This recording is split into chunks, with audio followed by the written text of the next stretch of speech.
યહોવા સનાતન પરમેશ્વર. આપણે સનાતન પરમેશ્વરમાં માનનારા લોકો છે. તાળી પાડી આપણા પરમેશ્વરને માટે. હાલેલુયા. તો હું જે તમારી આગળ વિચાર મૂકું છું તે બહુ જબરજસ્ત છે કે સનાતન ઈશ્વરને ઓળખો. ધર્મ જવા દો. કોઈ ધર્મની જરૂર નથી, કોઈ સંપ્રદાયની જરૂર નથી, કોઈ પરંપરાની આપણને જરૂર નથી. આપણને જરૂર છે સનાતન પરમેશ્વરની. હાલેલુયા.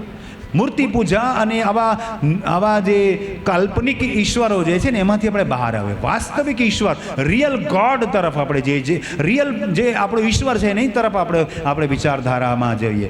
ઇબ્રાહિમના જીવન ચરિત્ર વિશે મેં તમારી આગળ મુદ્દો મૂક્યો, વચન મૂક્યા. કેવા પરિવેશમાંથી નીકળીને એ સનાતન ઈશ્વરના નામે એ પ્રાર્થના કરે છે. આપણે વચન વાંચીએ યસાયા તેનો 40મો અધ્યાય અને 28મું વચન વાંચીએ. આપણે યસાયા પ્રબોધકનું પુસ્તક એનો 40મો અધ્યાય અને 28મું વચન આપણે ધ્યાનથી સાંભળીએ, ધ્યાન આપીએ. સવાલ છે અહીંયા, તે શું નથી જાણ્યું? તું જાણતો નથી? તે નથી જાણ્યું? તે શું નથી સાંભળ્યું? ના. આજે દુનિયા અજ્ઞાનતામાં છે. બનાવેલા ઈશ્વરની પૂજા કરી રહ્યા છે. પોતાના હાથોની કારીગરીથી ઈશ્વરનું નિર્માણ કરી રહ્યા છે. જે ઈશ્વર એને અદ્ભુત જીવન આપ્યું છે, માનવીય મહામૂલું જીવન આપ્યું, એ ઈશ્વરના નામે એ મૂર્તિઓ બનાવીને મૂર્તિ પૂજા કરી રહ્યો છે. એની પસંદગીનો આકાર, એની પસંદગીનું નકશી, એના પસંદગીનો આકારનો ચહેરો, એની પસંદગી. તે શું નથી સાંભળ્યું? હા, નથી સાંભળ્યું. સનાતન ઈશ્વર વિશે લોકોને નથી ખબર. કહેવાતા બનાવેલા દેવી દેવતા વિશે લોકોને ખબર છે, પણ સત્ય ઈશ્વર વિશે લોકોને નથી ખબર. લખ્યું છે યહોવા તે સનાતન ઈશ્વર છે. તાળી પાડી આપણે હાલેલુયા. ઇબ્રાહિમ જે પછીથી ઇબ્રાહિમ કહેવાયો, એને કોના નામે પ્રાર્થના કરી? યહોવા સનાતન ઈશ્વરના નામે પ્રાર્થના કરી. આપણે સનાતન ઈશ્વરને જાણતા જ નથી, પણ આપણે અહીંયા જાણવું પડશે. સવાલ ઉઠાવેલો છે કે તે શું નથી જાણ્યું? તે શું નથી સાંભળ્યું? યહોવા તે સનાતન ઈશ્વર છે, પૃથ્વીના દિગંત સુધી ઉત્પન્ન કરનાર તે છે. તાળી પાડી આપણા ઈશ્વરને માટે. જો પરમેશ્વર હે ના, ઈશ્વર જે છે એ કેવો છે? સનાતન છે, અનંત છે, અલૌકિક છે, અદ્ભુત છે, પણ અવિનાશી છે. પણ જોઈએ સાથે શું લખ્યું છે? પૃથ્વીના દિગંત. દિગંતનો સહી અર્થ તમને ખબર નહીં પડશે. દિગંત જે છે ને સંસ્કૃત શબ્દ છે. દિગંતનો મતલબ દિશાઓ જ્યાં અંત પામે છે. અને તમે આમ દરિયા કિનારે જશો ને ઉછળતો સમુદ્ર જોશો ને, અને એની સામે તમે જોશો ને સમુદ્રની ઉપર, તો તમને દેખાશે આકાશ અને સમુદ્ર મળેલા છે. એને ક્ષિતિજ કહેવાય છે. કોઈ અંત નથી દેખાતો, પણ એવું દેખાય છે કે આકાશ અને સમુદ્ર મળી ગયા છે. તો તમારી જે દ્રષ્ટિ છે તે અમુક સુધી જ જઈ શકે છે, અને એવું લાગે છે કે એ સમુદ્રને આકાશ મળી ગયા છે, જેને ક્ષિતિજ કહેવાય છે. દિગંત, દિશાઓનો પણ અંત જ્યારે નહીં આવે એવો ઈશ્વર છે. તમારી ને મારી તો દિશાનો અંત આવી જાય છે જ્યારે સમુદ્ર કિનારે હું ને તમે ક્ષિતિજ ન જોઈ લે છે, જે વિસ્તૃત બિલકુલ નથી. સમુદ્ર ને આકાશ ક્યારેય મળતા નથી, છતાં મને ને તમને એ દિશાના અંતમાં ગલત દ્રશ્ય દેખાય છે. કયું દ્રશ્ય દેખાય છે? ગલત. કયું દેખાય છે? મારી આંખ શું જોઈએ? પૃથ્વી અને સમુદ્રને મળેલા, ટચ થયેલા જોઈએ છે. આ સમુદ્ર અને પૃથ્વીને મળેલા જોઈએ છે. મારી આ દિશાનો અંત આવી જાય છે, મારી દ્રષ્ટિનો અંત આવી જાય છે. એટલે જે નથી તે મને દેખાય છે.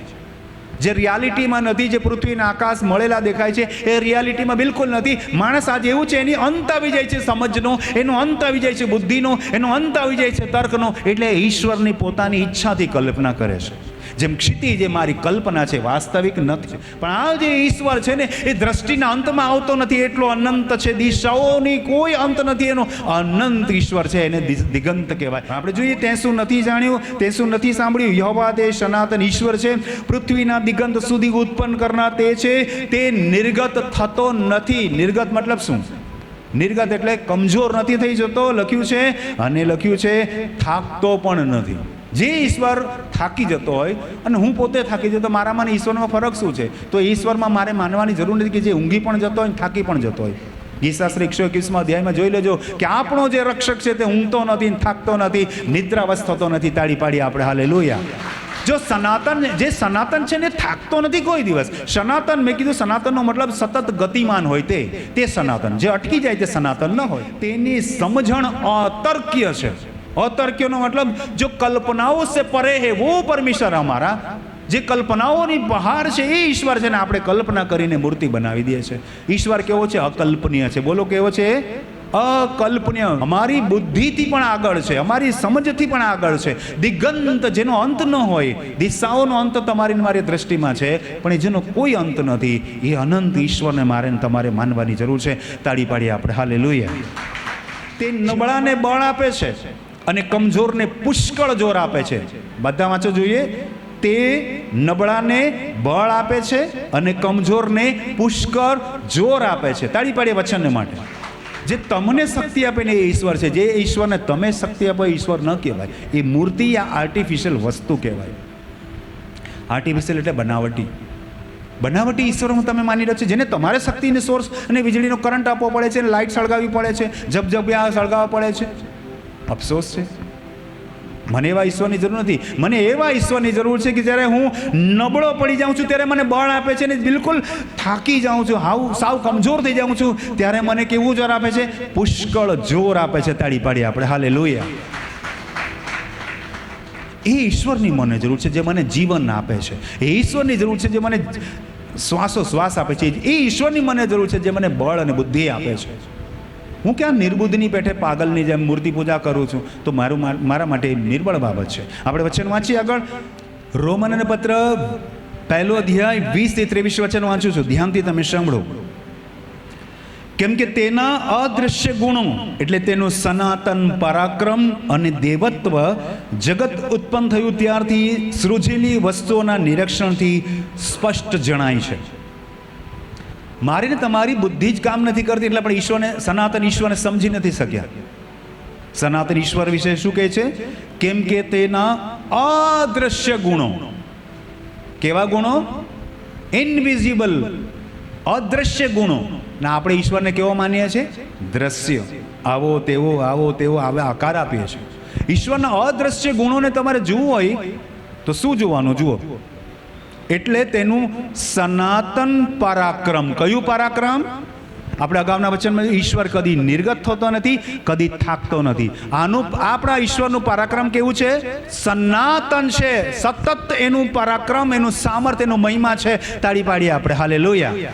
એ ટેમ્પરરી મહિમા હોય, આજે મહિમા છે ને કાલે નથી, આજે જાગે છે ને કાલે ઊંઘી ગયો, એવો ઈશ્વર આપણો બિલકુલ નથી. એનું જે પરાક્રમ છે અવિરતપણે લગાતાર વહી રહ્યું છે. એનું જે પરાક્રમ છે સનાતન છે. એનું જે દેવત્વને તો શું સમજાવું તમને? ઈશ્વરીય ગુણો જેને કહેવાય દેવત્વ. એ શું દેવત્વ કેવું છે જોઈએ. જગત ઉત્પન્ન થયું ત્યારથી સૃજેલી વસ્તુઓના નિરીક્ષણથી સ્પષ્ટ જણાય છે. ઈશ્વરને સમજવું હોય ને તો આ ઈશ્વરની બનાવેલી આ સૃષ્ટિને સમજવી પડશે. સૃષ્ટિમાંથી મંટોળું લઈને, કાદવ લઈને મૂર્તિ બનાવીને તમે મૂકી દેશો તો એ તમે આ અલૌકિક સૃષ્ટિનું અપમાન કરી રહ્યા છો. આ અલૌકિક જે ઈશ્વરે બનાવેલી દુનિયાનું, સૃષ્ટિનું અપમાન કર્યો છે, એટલે ઈશ્વરનું અપમાન કરી રહ્યા છો. એ માટી જ્યાં હજારો લોકોના પગ પડ્યા હોય, એ માટી જ્યાં કેટલાય જાનવરના પગ પડ્યા હોય, ત્યાંથી માટીનો લોંદો ઉચકો છો, પાણી નાખો છો, ગૂંદો છો, અને પછી એક મૂર્તિકાર એને મૂર્તિ બનાવીને. અને હવે તો કેવી રીતે મૂર્તિ, પહેલાંના જમાનામાં એવું નહોતું બનતું. પહેલાં કંડારવામાં આવતી. કંડારવામાં એટલે એ ધીરે ધીરે તેને આકાર આપે. હવે એવું નથી. હવે એને એક બીબું કહેવાય. બીબાને ઇંગ્લિશમાં શું કહેવાય? એક ફોર્મેટ બનાવેલું હોય, અને એ 2 ફાળચા હોય એના, અને એક ફાળચામાં કાદવ નાખીને ઉપર પાછો બીજો બરાબર ભીડે ને 2 બીબા દૂર કરશે, એક સુંદર મજાની આકૃતિ આવશે. હવે તો માણસ બી આકૃતિ નથી, હવે તો પેલું પતરાના બીબા બનાવી રહ્યા છે. ઈશ્વરનું હળહળતું અપમાન કરી રહ્યા છો. આવા ઈશ્વરને તમે માની રહ્યા છો તો અફસોસ છે, તમે હજી પણ ભયંકર પાપમાં છો. અને એટલે લખ્યું છે કે આ જીવ સૃષ્ટિને જુઓ, આ દુનિયાને જુઓ. અલૌકિક દુનિયા છે, એને કોઈ ટાઈમ ટેબલ નથી. ઈશ્વર એનું કામ એની રીતે બરાબર કરાવે છે એની પાસે. અને એટલા માટે સૃજેલી વસ્તુઓના, એટલે કે આરંભથી, ત્યારથી જગત ઉત્પન્ન થયું ત્યારથી સૃજેલી વસ્તુઓના નિરીક્ષણથી સ્પષ્ટ જણાય છે. એ જોતા નથી આપણે. આ દુનિયાનો નજારો જોતા નથી, આ અલૌકિક સૃષ્ટિને જોતા નથી, અને આપણને માટીના લોંદામાં એટલો ઇન્ટરેસ્ટ છે. એ અફસોસ છે આપણને. આગળનું વચન શું કહે છે? કારણ કે ઈશ્વરને ઓળખીને તેઓએ તેને ઈશ્વર તરીકે મહિમા આપ્યો નહીં અને તેનો આભાર માન્યો નહીં, પણ તેઓએ મિથ્યા તર્ક વિતર્કો કર્યા અને તેઓના નિર્બુદ્ધ મન અંધકારમય થયા. અમે જ્ઞાની છીએ એવો દાવો કરતા તેઓ મૂર્ખ બન્યા. અમે બહુ વિદ્વાન છે એમ કરીને તેઓ મૂર્ખ બન્યા. કેમ મૂર્ખ બન્યા જોઈએ? તેઓએ અવિનાશી ઈશ્વરના મહિમાને બદલે નાશવંત માણસ પક્ષી તથા ચોપગા અને પેટે ચાલનારા પ્રાણીઓના આકારની મૂર્તિઓ બનાવી. માણસ પોતાની જાતને બહુ બુદ્ધિશાળી સમજે છે, અફસોસ એ મૂર્ખ ઠરે છે. સનાતન ઈશ્વરને માટી યા મંટોળું યા કંઈક આ વસ્તુઓનો આધાર લઈને મૂર્તિ બનાવી રહ્યો છે, મૂર્ખ ઠરી રહ્યો છે. યશાયા 9:6 વચન, કેમ કે આપણે સારું છોકરો અવતર્યો છે, આપણને પુત્ર આપવામાં આવ્યો છે, તેની ખાન પર રાજ્યાધિકાર રહેશે અને તેને અદ્ભુત મંત્રી, પરાક્રમી દેવ, સનાતન પિતા ને શાંતિનો સરદાર એ નામ આપવામાં આવશે. આજે એની આપણને જરૂર છે. જે અદ્ભુત મંત્રી, મંત્રીનો મતલબ મેનેજમેન્ટ, મંત્રીનો મતલબ મેનેજર. તમારા જીવનનું જે નિયંત્રણ કરે તે તમારો મેનેજર કહેવાય. તાળી પાડીએ ને આપણે, હાલેલુયા. જેને તમે નિયંત્રણ કરો તો તમે એના મેનેજર કહેવાય. એક મૂર્તિનું હું નિયંત્રણ કરું, રોજ એને સવારે પૂજા કરું, રોજ સવારે એને નવડાવું છે, એનું મેનેજમેન્ટ કોણ કરે છે? હું કરું છું. પણ ઈશ્વર મારું નિયંત્રણ કરે તો મારો અદ્ભુત મંત્રી સનાતન ઈશ્વર કહેવાય. હું એનો મંત્રી નથી, એ મારો મંત્રી છે. તાળી પાડીએ ને આપણે, હાલેલુયા. ઈશ્વર તમારા જીવનનો મેનેજર છે. તે પણ કેવો અદ્ભુત મેનેજર છે.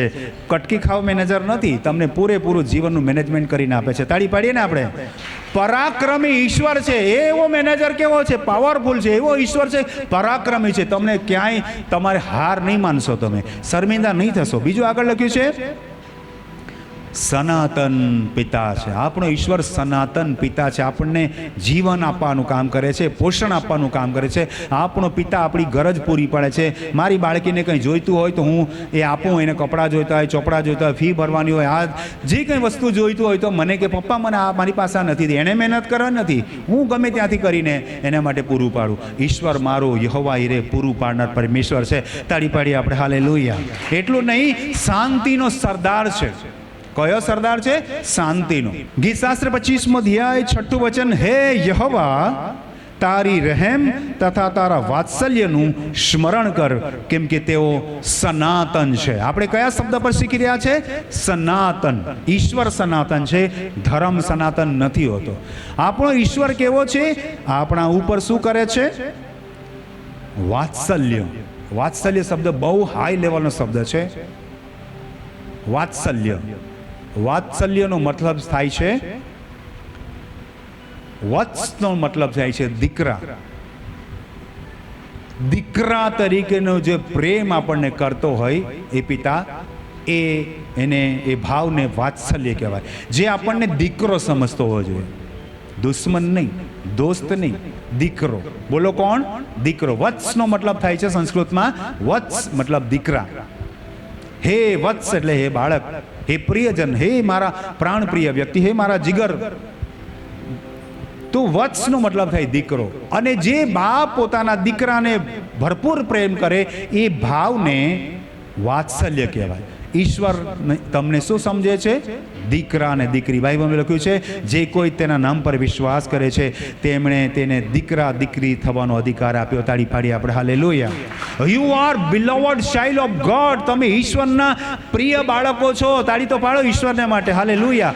એ સનાતન ઈશ્વર છે જે તમને પિતા તુલ્ય પ્રેમ કરે છે. પિતાએ પોતાના એકના એક દીકરાને એટલા માટે મોકલી દીધો કે તેનાથી જગતનો ઉદ્ધાર થાય. તાળી પાડીએ આપણે, હાલેલુયા. કેટલો પ્રેમ કરે છે આપણને, કે તમારા ને મારા માટે પુત્ર તરીકે આપણને પ્રેમ કરી છે. એ પિતા બનીને આપણને પ્રેમ કરે છે. શું લખ્યું છે? કેમ કે તારી જે કૃપા, તારી જે દયા છે તે કેવી છે? સનાતન છે. ગીતશાસ્ત્ર 45:6 વચન કહે છે, હે ઈશ્વર, તારું રાજ્ય સનાતન છે, તારો દંડ તે યથાર્થ રાજદંડ છે. હાલેલુયા. બધા બોલો હાલેલુયા. આપણો ઈશ્વર રાજાઓનો રાજા અને પ્રભુઓનો પ્રભુ છે. એનું રાજ્ય કેવું છે? સનાતન છે. ઘણા લોકો આવ્યા રાજા બનીને, આઈ એમ સોરી ફોર ધેમ, હું એમનું નામ નથી લેતો. ઘણા બધા લોકો આવ્યા, રાજ દરબારમાં જન્મ લીધો, એક દિવસે રાજપાટ એમને મળ્યું, રાજપાટ ખતમ. પણ એક એવો ઈશ્વર જે દુનિયાનો રાજા છે, દુનિયાનો માલિક છે. અને આ સનાતન ઈશ્વર વિશે વચન કહે છે. શું કહે છે?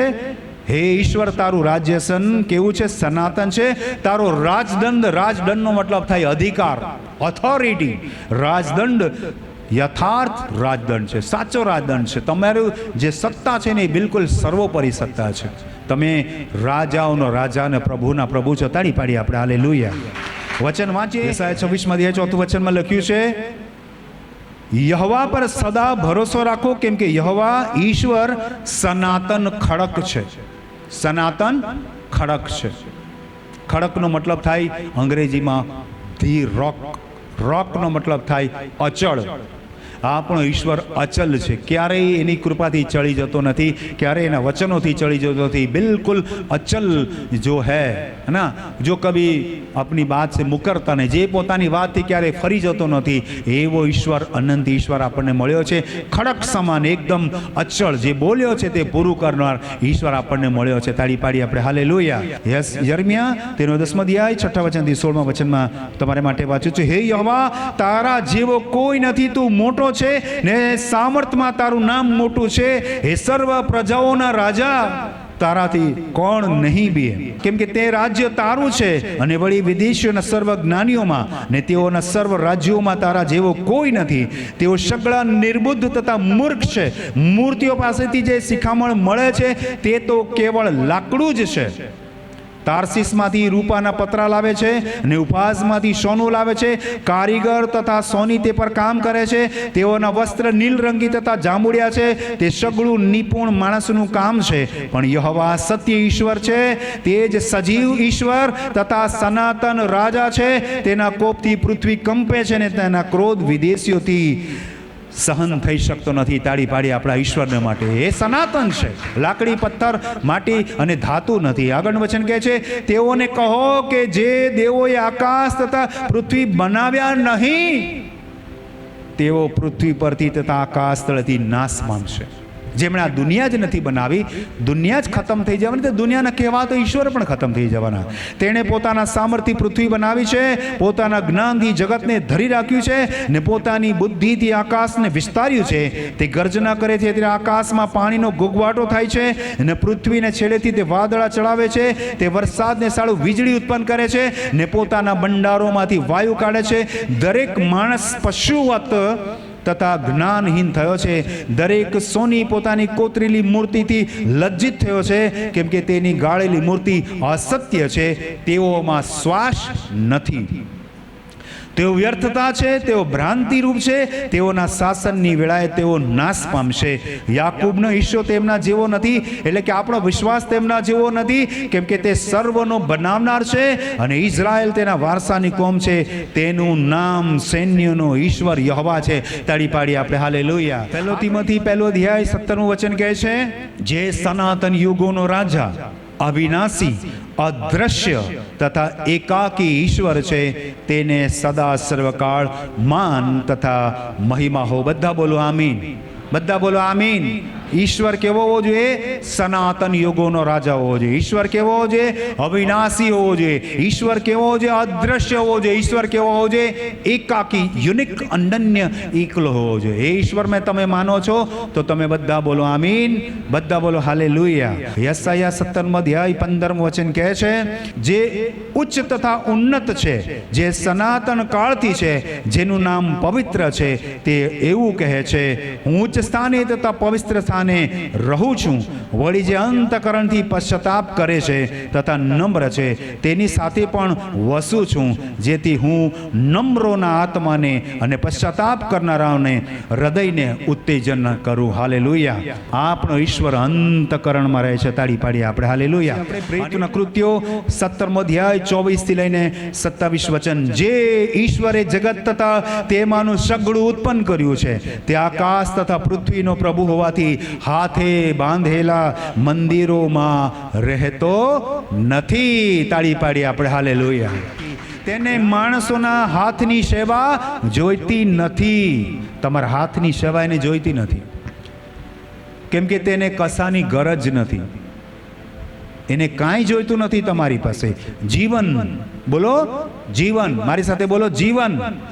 શ્વાસો શ્વાસ તથા સર્વ વસ્તુઓ તે પોતે સર્વને આપે છે. તાળી પાડી આપણે હાલેલુયા. जो जीवन देता है वही जीवन दाता है. જે જીવન આપે છે તે જીવનદાતા છે, જે શ્વાસોશ્વાસ આપે છે અને જે તમામ બાબતો તમને આપે છે, વસ્તુ આપે છે, તે ઈશ્વર છે. તેણે માણસોની સર્વ પ્રજાઓને આખી પૃથ્વીના પૃષ્ઠ પર રહેવા સારું એકમાંથી ઉત્પન્ન કરી અને તેણે તેઓને સારું નિર્માણ કરેલા સમય તથા તેઓના રહેઠાણની હદ ઠરાવી આપી, જેથી તેઓ ઈશ્વરને શોધે કે કદાચ તેઓ તેને માટે ફંફોશીને તેને માટે તેને પામે, પરંતુ તે આપણામાંના કોઈથી દૂર નથી. અહીંયા ત્યાં ભાગવાની જરૂર નથી. આ ભૂમિ તે ભૂમિ, ત્યાં પવિત્ર ભૂમિ છે ને ત્યાં પવિત્ર મંદિર છે ને ત્યાં પવિત્ર ચર્ચ છે. છોડી દો વિચારધારા. ઈશ્વર તમારા હૃદયને પવિત્ર બનાવવા માંગે છે. ઈશ્વર તમારા જીવનને પવિત્ર બનાવવા માંગે છે. એ છે તમારા જીવનની પવિત્ર ભૂમિ, હોલી લેન્ડ. તાળી પાડી આપણે હાલેલુયા. ઈશ્વર ત્યાં નિવાસ કરે છે, ઈશ્વર તમારામાં નિવાસ કરે છે. રોમનને પત્ર 16 અધ્યાય 25 થી 27 વચન વાંચું છું, ધ્યાનથી સાંભળો. હવે જે મર્મ સનાતન કાળથી ગુપ્ત રાખવામાં આવ્યો હતો પણ આ સમયમાં પ્રસિદ્ધ થયો છે. અત્યાર સુધી દુનિયા જાણતી નહોતી. ઇબ્રાહિમના જમાનાની વાત કરી, જાણતા નહોતા. લોકો મૂર્તિ બનાવીને વેચતા હતા. આજે પણ લોકો મૂર્તિ બનાવીને વેચી રહ્યા છે. મૂર્તિ પૂજા એ ધર્મનો દીકતો ધંધો છે. પરંતુ લખ્યું છે હવે જે મર્મ સનાતન કાળથી ગુપ્ત રાખવામાં આવ્યો હતો પણ આ સમયમાં પ્રસિદ્ધ થયો છે અને સર્વ પ્રજાઓ વિશ્વાસને આધીન થાય એ માટે સનાતન ઈશ્વરની આજ્ઞાથી પ્રબોધકોના લેખોમાં તેમને જણાવવામાં આવ્યો છે. ઈશ્વર બાઇબલનું વચન તમને સનાતન ઈશ્વરનો પરિચય આપે છે. કોઈ મૂર્તિનો નહીં, કંઈ કહેવાતા ઈશ્વરનો નહીં, પણ સનાતન ઈશ્વરનો પરિચય આપે છે. તાળી પાડીએ આપણે. તે મર્મના પ્રગટીકરણ પ્રમાણે મારી સુવાર્તા, પરમેશ્વરનું વચન, સુવાર્તા એટલે ઈસુ ખ્રિસ્ત વિશેના ઉપદેશ પ્રમાણે તમને દ્રઢ કરવાને જે શક્તિમાન છે તે એકલા જ્ઞાની ઈશ્વરને ઈસુ ખ્રિસ્ત દ્વારા સર્વકાળ સુધી મહિમા હો. બધા બોલો આમીન, આમીન. આ પરમેશ્વરનું વચન જે તમને સનાતન ઈશ્વરનો પરિચય કરાવે છે. પાઉલ પ્રેરિત કહે છે, હિબ્રોને પત્ર 7મો અધ્યાય અને 17મા વચનમાં કહે છે, કેમ કે એવી સાક્ષી આપવામાં આવેલી છે કે મલ્કીસેદેકના ધારા પ્રમાણે તું સનાતન યાજક છે. સનાતન યાજક પ્રભુ ઈશ્વરની તમને જરૂર છે. એવા મધ્યસ્થની જરૂર છે જે તમને દુનિયાની પણ જ્ઞાન આપશે, સત્યતાનું બી જ્ઞાન આપશે, ઈશ્વરે જ્ઞાન પણ આપશે. એવા પ્રભુ ઈશ્વરને તમને જરૂર છે. અને આગળ વચન વાંચીએ, 21મું વચન વાંચીએ આપણે. શું કહે છે 21મું વચન? કેમ કે બીજા તો સમ વગર યાજક થયા છે પણ એ તો સમથી થાય છે. એટલે તેણે કહ્યું કે પ્રભુએ સમ ખાધા ને તે પસ્તાવો કરનાર નથી, તો સનાતન યાજક છે. બીજા તો નિમણૂક પામે છે ને, એટલે કે એપોઇન્ટ થાય છે. પાસ્ટરોની એપોઇન્ટ થાય છે, પંડિતો નિયુક્ત કરવામાં આવે છે, મૌલવીઓ નિયુક્ત કરવામાં આવે છે, પણ ઈશ્વરે જેને નિયુક્ત કર્યો છે એ આપણો પ્રભુ ઈસુ છે. તાળી પાડીએ આપણે હાલેલુયા. યહૂદાનો પત્ર તેનો 1લો અધ્યાય 5 થી 7 વચન વાંચું છું. હવે તમે બધું જાણી ચૂક્યા છો ખરા. આટલા બધો વચનો સાંભળ્યા પછી તમે જાણી ચૂક્યા ખરા, તો પણ યાદ દેવડાવું છું કે પ્રભુએ લોકોને મિસ્ર દેશમાંથી બચાવ કર્યા પછી અવિશ્વાસીઓનો નાશ કર્યો. હજી પણ જો તમે મૂર્તિ પૂજામાં છો, અવિશ્વાસમાં છો, તો નાશ પામશો. ચોક્કસ નાશ પામશો. કેમ નાશ પામશો એનું કારણ બતાવું. કેમ નહીં નિશ્ચિત છે તે પણ કારણ બતાવું. વળી જે દૂતોએ પોતાની પદવી જાળી રાખી નહીં પણ પોતાનું સ્થાન છોડી દીધું, તેઓને મોટા દિવસના ન્યાયકરણ સુધી તેણે અંધકારમાં સનાતન બંધનમાં રાખે છે. જે દૂતોએ પ્રભુની આજ્ઞા નહીં માની, જે દૂતોએ પરમેશ્વરનો મહિમા નહીં કર્યો, એ દૂતોને જો પ્રભુ સનાતન બંધનમાં રાખી દેતા હોય તો હે તુચ્છ પામર માનવી, હે નિર્બુદ્ધ માનવી, હે નિર્બુદ્ધ માનવી, તું તો ચોક્કસ નરકમાં જશે જો મૂર્તિ પૂજા કરશે. ચોક્કસ નરકમાં જશે જો અસત્ય તરફ જશે. ચોક્કસ નરકમાં જશે જો તું સત્ય ઈશ્વરને છોડીને કહેવાતી વસ્તુઓની પૂજા કરશે. જો ઈશ્વરે દૂતોને નહીં છોડ્યા તો તમારું તો શું ગજુ, મારું તો શું ગજુ, મનુષ્યનું તો શું ગજુ. કેમ કે આપણે તુચ્છ પામર માણસ છે જેનો કદાપી નાશ ન થાય. એવા દૂતો જો અનંત નાશમાં ગયા, અનંત બંધનમાં ગયા, તો તમે શું વિષાત્મા હું. એટલે મૂર્તિ પૂજા છોડી દો, સનાતન ઈશ્વરને માનો. અંતિમ વચન વાંચીએ, 1લો અધ્યાય યહૂદા 24 અને 25 વચન વાંચીએ. હવે જે તમને ઠોકર ખાતા બચાવવા અને પોતાના ગૌરવની સમક્ષ તમને પરમાનંદ સહિત નિર્દોષ રજૂ કરવા સમર્થ છે. જો તમને આ બધી જ બાબતોથી ઠોકર ખવડાવતા ઈશ્વર તમને બચાવી રહ્યો છે. વચનો તમને બચાવી રહ્યો છે. પ્રભુ ઈસુનું લોહી તમને બચાવ્યું છે. પવિત્ર આત્મા તમને બચાવી રહ્યો છે. તાળી પાડીએ આપણે હાલેલુયા. સત્યને સમજો, સત્યને સાંભળો, સત્યને સમજો, સત્યને શીખો, સત્યને સમજીને અનુકરણ કરો, સત્યને અંદર એક્સેપ્ટ કરો. સત્ય એ છે કે ઈશ્વર એક છે ને તે સનાતન છે અને તમને આ બધી ગલત બાબતોથી ઠોકર ખાતા ઈશ્વર બચાવે છે. 25મું અંતિમ વચન વાંચીશું સાથે મળીને. મારા બાઇબલમાં અંડરલાઈન છે, તમે પણ અંડરલાઈન કરજો. એટલે આપણો તારનાર જે એકલો ઈશ્વર, તેને ગૌરવ તથા મહત્વ તથા પરાક્રમ તથા અધિકાર અનાદિકાળથી હમણાં તથા સદાકાળ હોજો. આમીન આમીન આમીન. બધા બોલો આમીન. કયો ઈશ્વર? જે કેવો છે? એકલો ઈશ્વર છે. જે કેવો છે? તારનાર છે. કેવો છે? ગૌરવથી ભરપૂર છે. કેવો છે? જેનું મહત્વ છે. જે કેવો છે? પરાક્રમી છે. જેની પાસે અધિકાર છે. જે અનાદિકાળથી અનંતકાળ સુધી જે ઈશ્વર છે એને તમે માનો છો. અને એ છે સનાતન ઈશ્વર. એ છે સનાતન ઈશ્વર. સનાતન ઈશ્વર તમને સનાતન બુદ્ધિમાં લઈ જાય. સનાતન ઈશ્વર તમને સનાતન સત્યમાં દોરી જાય. સનાતન ઈશ્વર તમને સનાતન અનંત જીવનમાં લઈ જાય. બધા બોલો આમીન. બધા બોલો આમીન આમીન આમીન. છેલ્લે બોલીએ આપણે હાલેલુયા. બધા બોલીએ હાલેલુયા હાલેલુયા. આપણે આ સંદેશ સમાપ્ત કરીએ છીએ. સનાતન ઈશ્વરને સમજવા માટે ઈશ્વરે આપણને સમજણ આપી. પ્રભુના આભાર.